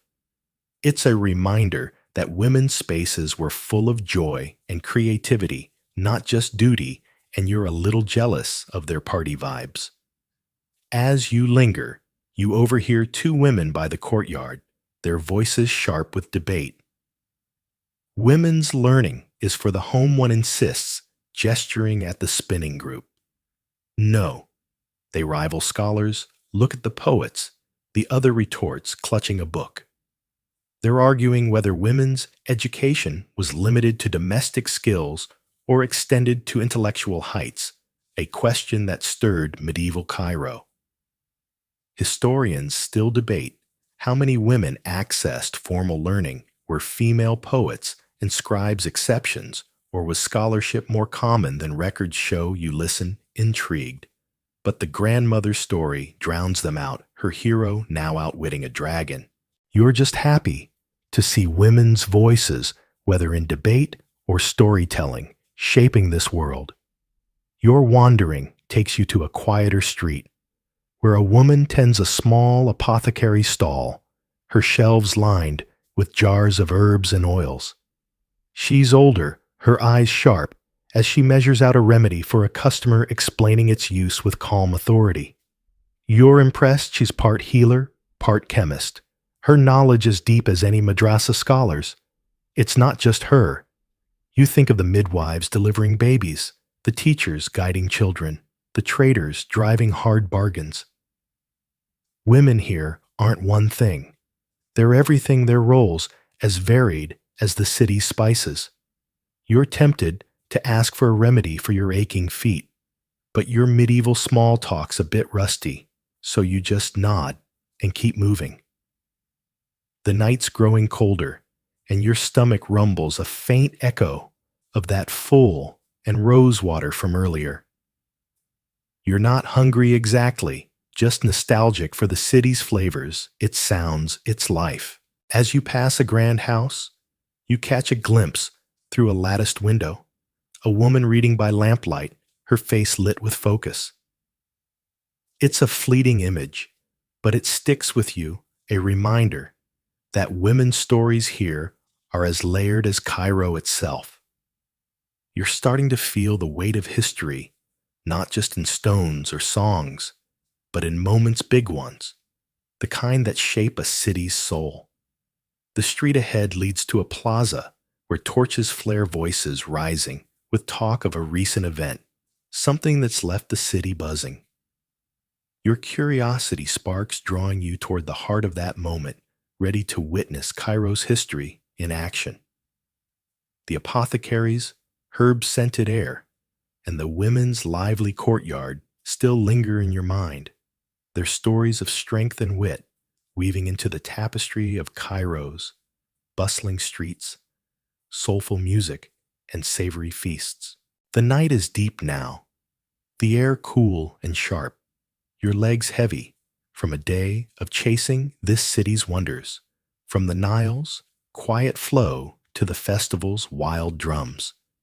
But the buzz of voices from a torchlit plaza ahead pulls you forward, their words crackling with excitement about something big, something that's left Cairo humming. You've felt the city's pulse through its people, its art, its food, but now you're stepping into a moment that shaped its history, a snapshot of time that echoes through the ages. You follow the crowd, the flicker of torches guiding you, ready to witness a defining event that binds this medieval world together. You reach the plaza, a wide space ringed by grand buildings, their arches glowing in the firelight. The crowd is thick, a mix of merchants in fine robes, artisans with calloused hands, and even a few Mamluk soldiers, their armor glinting. They're gathered around a raised platform, where a herald stands, his voice booming, as he announces news that sends ripples through the throng. It's 1260 CE and word has just reached Cairo of a stunning victory.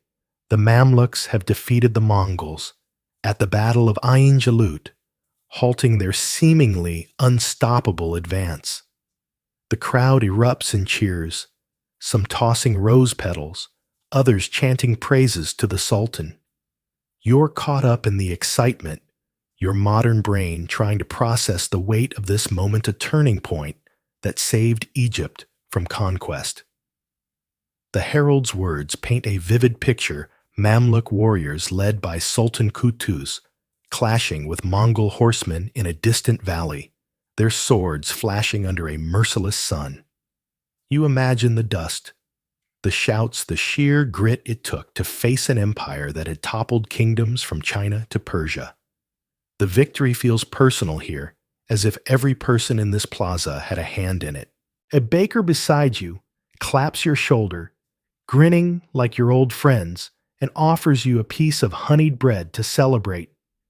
You take it, the sweetness bursting on your tongue, and nod your thanks, feeling like you've earned a tiny piece of this triumph, even if you're just a time traveler with questionable sandal game.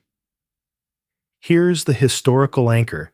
The Battle of Ain Jalut in 1260 was a pivotal moment, one of the first major defeats of the Mongols, and a defining win for the Mamluk Sultanate. It secured Egypt's independence and established the Mamluks as a military powerhouse, protecting the Islamic world from Mongol domination. The victory reshaped Cairo's role, making it a beacon of resistance and a center of power for centuries. You see it in the crowd's pride, the way they stand taller, their voices louder. This isn't just a battle won. It's a legacy forged, one that will echo in the mosques and markets you've wandered through. Now for a quirky tidbit. Did you know Cairo celebrated victories like this with lantern runs? Kids and young men would race through the streets, waving homemade lanterns shaped like stars or crescents, shouting news of the triumph. You spot a group of boys now darting through the crowd with paper lanterns glowing like tiny moons, their laughter infectious. One nearly crashes into you, his lantern wobbling, and you sidestep, chuckling at the chaos. It's like a medieval flash mob, and you're tempted to join in. But your running skills are more trip over a camel than victory sprint. Still, the sight warms you, a reminder that even epic moments had their playful human side. As the herald steps down, the crowd shifts, some heading to taverns to toast the victory, others lingering to debate the battle's details. You overhear two men near a fountain, their voices sharp but friendly. It was divine will. The Mongols were cursed, one insists, pointing to the sky. No, it was strategy. Qutuz outsmarted them, the other counters sketching a battle map in the dust. They're arguing whether Ain Jalut was a miracle or a masterstroke of tactics, a question that still stirs historians. Some say the Mamluks' discipline and knowledge of the terrain won the day. Others point to morale and faith. You listen intrigued, but the crowd's cheers pull you back, their joy louder than any debate. You wander closer to the platform where a poet has taken the herald's place, reciting verses about the battle. His words are fire-painting Qutuz as a lion, the Mongols as fleeting shadows. The crowd sways, some wiping tears, others shouting approval. It's not just poetry, it's history being written in real time, and you're struck by how art and reality intertwine here. You think back to the shadow, plays the lute's mournful chords. The women's henna night shawl threads in Cairo's story, now joined by this moment of triumph. You're no poet, but you feel the urge to jot down your own ode to this night, if only your imaginary quill would cooperate. The plaza's energy is electric, but your legs are screaming, and the night's chill is creeping in. You find a stone bench, its surface cool but welcoming, and sit, letting the crowd's hum wash over you. The bread's sweetness lingers. The lanterns glow, dances in your vision, and you feel the weight of what you've witnessed, not just a battle, but a city's soul laid bare. From the Nile's quiet gifts to the Mamluks of fierce victory, Cairo has shown you its layers, each moment building on the last. But as you rest, a quieter thought stirs. You've seen so much sights, sounds, stories, and now you're ready to pause to reflect on what this journey means. The plaza's torches still burn, but your heart's turning inward, ready to carry these memories into a final farewell. The plaza's torchlit fervor, the poets' fiery verses, the crowd's cheers for Ein Jalet's victory, still pulses in your chest as you ease away from the stone bench. The night is deep, the air cool, and laced with the faint sweetness of that honeyed bread, your legs heavy, from a day woven with Cairo's wonders. From the Nile's quiet embrace to the bazaar's vibrant chaos, from the mosque's serenity to the women's steadfast strength, you've lived 1,000 moments in this medieval world.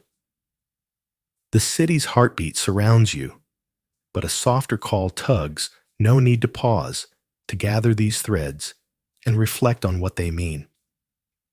You slip from the plaza, following a quiet path where lanterns cast gentle pools of light, ready to bid farewell to Cairo, with a heart full of its stories. You find yourself by the Nile again, its waters glinting under a sky heavy with stars. The river's familiar rhythm soothes you, a steady whisper against the bank. You settle on a grassy patch, the earth soft beneath you, and let your gaze drift across the water. Cairo hums in the distance, faint music, a vendor's last call, but here it's just you and the river, a moment to breathe. The day flashes through your mind, waking to a strange dawn, dodging eggs at the festival, tasting fools, earthy warmth, feeling the pyramids' ancient weight. Each memory is a bead on a string, and you're stringing them together, now marveling at how they shine. This journey hasn't just been about sights or sounds, it's been about connection. You think of the baker's grin, the scholar's feather, the Hennonite laughter. These people, this city, they've welcomed you, a time traveler with no coin but plenty of curiosity. You're no historian, but you feel the past differently now, not as dusty dates, but as a living pulse. The Nile reflects the stars, and you wonder if those ancient builders, those Mamluk warriors, looked at this same sky, dreaming their own dreams. It's a thought that makes you feel small, but part of something vast, like a single note in a song that's still being sung. Here's the historical anchor. Medieval Cairo's legacy endured beyond its walls, shaping the Islamic world and beyond. From the 10th to 15th centuries, its scholars, traders, and artisans laid foundations for modern sciences, global trade, and cultural exchange, with institutions like Al-Azhar still standing today. You've walked those streets, seen the madrasas glow, felt the bazaar's energy. Cairo wasn't just a city. It was a crucible forging ideas and traditions that ripple into your own time. You smile, thinking of the astrolabe's precision, the poet's verses, proof that this world's brilliance wasn't fleeting, but eternal. Now for a quirky tidbit, did you know Cairo's storytellers sometimes used magic lanterns, not the fancy projectors of later centuries, but simple lamps with carved screens that cast flickering images to spice up their tales? You imagine that grandmother from the courtyard, her hero saga lit by a dancing shadow of a dragon. It's low-tech but enchanting. And you chuckle, picturing yourself trying to rig one up with your shaky DIY skills. It's these small quirks, the lanterns glow, the pigeon pie, the egg fights, that make this world feel so human, so close, even across centuries. As you sit, A soft debate drifts from a nearby boat where two men pull their craft along the Nile. Cairo's wealth came from trade. One insists gesturing at the city's distant lights. No, it was faith, the mosques, the scholars, the other counters pointing to a minaret silhouette. They're arguing whether commerce or religion was Cairo's true engine, a question that still divides historians. Was it the spice routes or the madrasas that made the city a giant? You listen amused, but the river's lapping drowns them out. Maybe it was both you musea dance of gold and grace that kept Cairo alive. You're just glad to have seen it, felt it, lived it. Your thoughts wander to the people you've met, the basket seller's deft hands, the Mamluks proud, stride the poet's fiery words. They're not just characters in a story. They're pieces of you, now tucked into your heart like keepsakes. You think of the Nile's lanterns, your own wish floating among them, and realize what you wished for to carry this place with you. It's lessons of resilience, creativity, and connection. You're not ready to leave, not really, but the night's growing softer, the stars blurring at the edges. You lie back the grass cradling you, and let the river's song lull your senses, a final gift from Cairo's endless heart. The Nile's whisper grows fainter now, its gentle ripples blending with the soft hum of your breath. The stars above seem to wink as if they've watched over Cairo forever, guarding its secrets while you wandered its streets. You feel the city settling around you, its markets quieting its mosques, hushed its people, dreaming under the same sky. The festivals, drums, the poets, versus the apothecary's herbs, they're all part of you, woven into a tapestry you'll carry long after this night fades. There's no need to rush, no need to cling. These memories are yours, as steady as the river's flow. Let your eyes drift closed, picturing the Nile's silver gleam, the pyramid's silent watch. You're safe here, wrapped in the warmth of a world that welcomed you a stranger who became a friend. The day's weight lifts your heart light as a lantern on the water floating toward peace. Cairo's story isn't over. It lives in you, in every laugh, every taste, every starlit moment. So rest now. Let the river's song cradle you its melody, a promise of new journeys to come. Sleep deep, dreamer, with Cairo's glow tucked gently in your soul.